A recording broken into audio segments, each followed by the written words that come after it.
Hello, ಶುಭೋದಯ ಎಲ್ಲರಿಗೂ. Welcome to the channel Manavilasa. ನಾನಿವತ್ತು ನಿಮಗೆ ರವೆ ಗಂಜಿ ಮಾಡೋದು ಹೇಗೆ ಅಂತ ತಿಳಿಸ್ಕೊಡ್ತೀನಿ. ಮೊದಲು ಒಂದು ಪಾತ್ರೆಗೆ 2 ಗ್ಲಾಸ್ ನೀರನ್ನು ಬಿಸಿಗಿಟ್ಕೋಬೇಕು. ಅದಾದಮೇಲೆ 2 ಗ್ಲಾಸ್ ನೀರಿಗೆ 5 ಚಮಚ ಅಷ್ಟು ರವೆನ ತೊಗೋಬೇಕು. ಇದು ನಾರ್ಮಲ್ ಚಮಚ, ನಿಮಗೆಲ್ರಿಗೂ ಗೊತ್ತಿರೋ ಥರ. ಇದರಿಂದ 5 ಚಮಚ ಅಷ್ಟು ರವೆ ತೊಗೋಬೇಕು.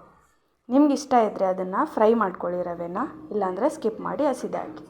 ಅದಾದಮೇಲೆ ಕುದೀತಾ ಇರೋ ನೀರಿಗೆ ಒಂದು 1/4 ಟೇಬಲ್ ಸ್ಪೂನಷ್ಟು ಉಪ್ಪನ್ನು ಹಾಕ್ಕೋಬೇಕು. ನೀರು ಚೆನ್ನಾಗಿ ಕುದೀತಿರ್ಬೇಕಾದ್ರೆ ಉಪ್ಪನ್ನು ಹಾಕ್ಕೊಳ್ಳಿ. ಅದಾದಮೇಲೆ ನೀರು ಪೂರ್ತಿಯಾಗಿ ಬಿಸಿ ಆಗಬೇಕು, ಅಂದರೆ ಅದು ಕುದಿಬೇಕು. ಆವಾಗ ರವೆನ ಹಾಕ್ಕೊಂಡು ಕೈ ಬಿಡದೆ ಇರೋ ಥರ ಚಮಚದಿಂದ ಅದನ್ನು ಅಲ್ಲಾಡಿಸ್ತಾನೇ ಇರಿ. ಇಲ್ಲ ಅಂತ ಹೇಳಿದ್ರೆ ರವೆ ಗಂಟಾಗೋ ಚಾನ್ಸಸ್ ಇರುತ್ತೆ. ಹಾಗಾಗಿ ಕೈ ಬಿಡ್ದೇ ಅದನ್ನು ತಿರುಗಾಡಿಸಿ ಪೂರ. ಫ್ಲೇಮ್ ಲೋ ಇರಲಿ, ಯಾಕಂತ ಹೇಳಿದ್ರೆ ಹೈ ಇಟ್ಕೊಂಡ್ರೆ ಗಂಟಾಗೋ ಚಾನ್ಸಸ್ ಇರುತ್ತೆ. ಪೂರ ಅದನ್ನು ಮಿಕ್ಸ್ ಮಾಡ್ತಾನೆ ಇರಿ.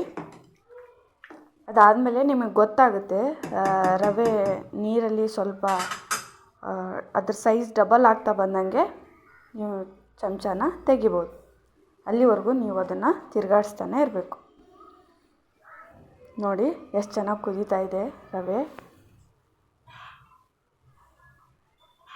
ನಿಮಗೆ ಕಾಣ್ತಾ ಇರ್ಬೋದು ಇಲ್ಲಿ ಹೇಗೆ ಕುದೀತಾ ಇದೆ ರವೆ ನೀರಲ್ಲಿ ಅಂತ. ಈಗ ಆಲ್ಮೋಸ್ಟ್ ರವೆ ಗಂಜಿ ರೆಡಿ ಆಯಿತು. 2 ಮಿನಿಟ್ಸಲ್ಲಿ ಇದೆಲ್ಲ ಆಗೋಗುತ್ತೆ.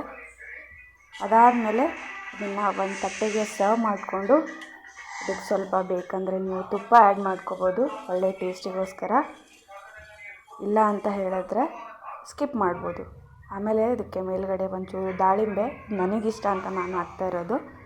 ನಿಮಗೂ ಕೂಡ ಇಷ್ಟ ಆದರೆ ನೀವು ದಾಳಿಂಬೆ ಅಥವಾ ಯಾವುದೇ ಹಣ್ಣನ್ನಾದರೂ ಹಾಕ್ಕೊಳ್ಳಿ. ರವೆ ಗಂಜಿ ರೆಡಿ.